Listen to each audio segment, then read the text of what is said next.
Speaker Terlaje and Senator Sabina Perez attended an annual briefing by the military Thursday on the environmental impacts of build-up projects at Northwest Field and Marine Corps Base Camp Blas. But Senator Perez says it's not just any place they're talking about. Litekyan, she says, can be considered the birthplace of the Chamorro people and has a high concentration of cultural artifacts and human remains. And even the military's archaeologists confirmed that. He stated that when asked about the importance of this location, he stated, quote, that it is one of the most important cultural resources areas in the Pacific. What raised their concern was a new revelation about the relocation of the U.S. Fish and Wildlife headquarters from one area of Litekyan to another. Terlaje says it speaks to just how massive the firing range will be.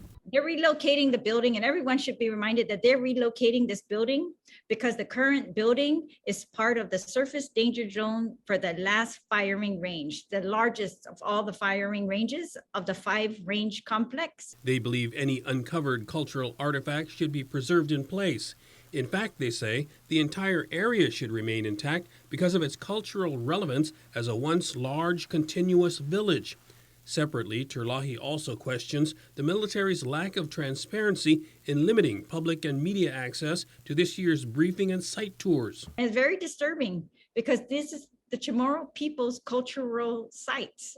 It's their sites, and it's like cutting them off from knowledge that they should be privy to. What are they trying to hide now? Are they trying to hide the amount of burials that they found at Andy South, that they found at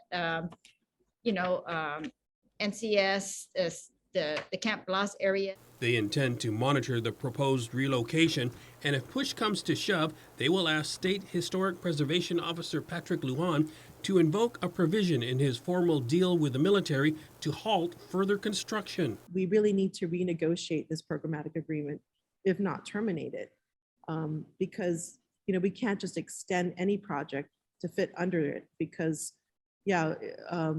it's not serving the interest of the Chamorro people. Perez says when pressed, the military said there's been no final decision yet on the Fish and Wildlife Facility relocation, but it will ultimately be up to Joint Region Marianas Commander Admiral Benjamin Nicholson.